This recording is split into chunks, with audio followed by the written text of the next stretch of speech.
Ashoka, pour construire un monde dans lequel nous sommes tous acteurs de changement, vous présente votre programme. Audencia, spécialisée dans la formation des responsables de demain et l'accompagnement de la transformation des entreprises, vous présente Plan B, l'économie autrement.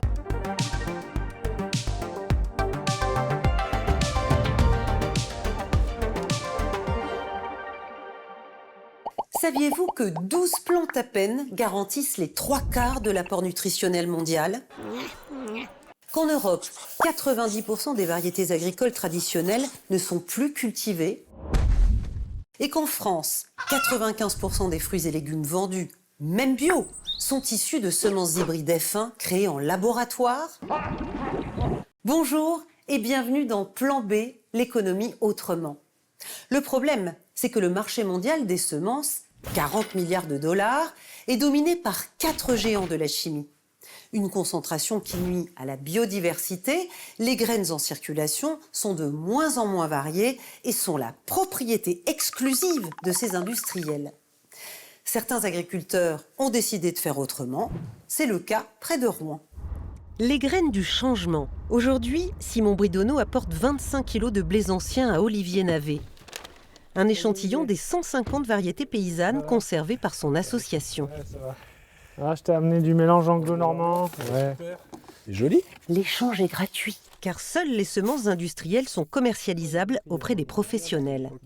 Depuis 3 ans, les deux hommes travaillent main dans la main pour mettre au point une plante optimale sans passer par les semenciers industriels. Étape incontournable, Étudier la plante en plein champ. Ça nous permet d'observer en fait la dynamique que chaque plante va mettre en place pour pousser. La résistance, la rusticité aussi, la capacité à se débrouiller face à des maladies. des informations nécessaires aux agriculteurs afin de s'engager à cultiver. Inconvénient des semences paysannes, leurs rendements sont plus faibles. Olivier poursuit les tests grandeur nature sur son exploitation. 3 hectares de blé récoltés l'été dernier, 1200 semés à la prochaine campagne. Les semences paysannes vont peut-être garder un rendement un peu inférieur, mais elles vont nous assurer un rendement année après année. Il y a une plus grande plasticité de la variété parce qu'elle est plus riche génétiquement et donc elle est plus apte à s'adapter. Ce que je risque avec des semences modernes d'avoir des gros ratés dans des conditions de sécheresse ou de pluviométrie hivernale compliquées. Moins de rendement à l'hectare, c'est moins d'argent pour l'agriculteur. Rentabiliser les semences paysannes suppose donc de travailler les débouchés commerciaux, en transformant soi-même une partie de la production.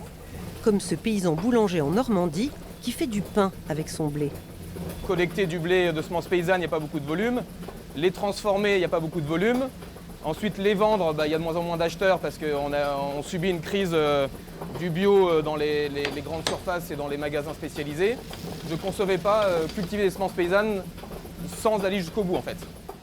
Bref, adapter à petite échelle le modèle des agro-industriels présents tout au long de la chaîne. Thibault a donc embauché au fournil des boulangers capables de travailler ces farines plus complexes. À la sortie du four, ces boules paysannes se vendent bien malgré leur prix. 1 euro de plus que leur équivalent industriel. Et voilà. Je dois combien pour le complet ? Si j'achetais tous les jours une baguette, au bout du compte, à la fin de la semaine, j'aurais payé peut-être même bien plus cher. En Europe, la législation sur les semences anciennes est en train d'évoluer. Les agriculteurs bio pourront bientôt les acheter en toute légalité.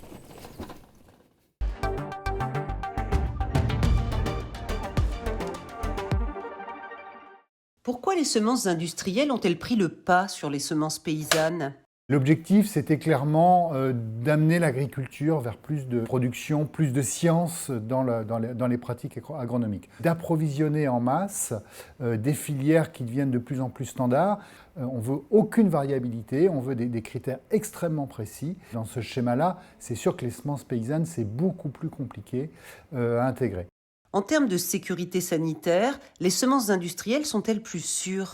Si on pense à tous les pesticides qu'il a fallu mettre, je ne suis pas sûr que la balance sanitaire soit vraiment en faveur de ces types de semences standards. C'est vrai en végétal, c'est vrai aussi en animal. C'est-à-dire que là, c'est démontré que des viandes ou des produits laitiers qui viennent de vaches qui ont mangé de l'herbe super diversifiée, elle est plutôt de meilleure qualité pour notre santé que celles qui ont mangé du maïs standard avec du soja standard. Depuis 2021, l'Europe autorise les agriculteurs bio à acheter des semences paysannes. Quel résultat ? Paradoxalement, ça n'a pas débouché sur une augmentation des marchés, parce que le diable se cache souvent dans les détails. C'est-à-dire que vous êtes agriculteur biologique, vous estimez que vous avez une variété qui est extrêmement intéressante, vous allez le faire savoir.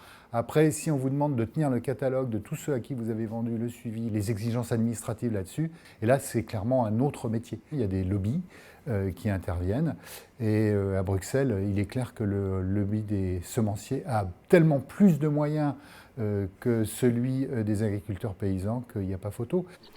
Et ailleurs dans le monde, quel avenir pour les semences anciennes ? En Tunisie, elles ont pris un coup de jeune. La crise du Covid et la guerre en Ukraine ont fait exploser le prix des céréales que le pays importe à plus de 50%. Résultat, certains paysans, soutenus par des syndicats agricoles, reviennent à des variétés locales. Plus robustes, mieux adaptées au terroir, plus résistantes, elles permettent aussi de renforcer la souveraineté alimentaire. C'est tout pour aujourd'hui. Merci de nous avoir suivis. D'autres plans B sur le site internet de France 24, onglet les émissions de A à Z, et sur les réseaux sociaux, Facebook, X ou sur ma page LinkedIn. Bessalama! Audencia, spécialisée dans la formation des responsables de demain et l'accompagnement de la transformation des entreprises, vous a présenté Plan B, l'économie autrement. C'était votre programme avec HEK pour construire un monde dans lequel nous sommes tous acteurs de changement.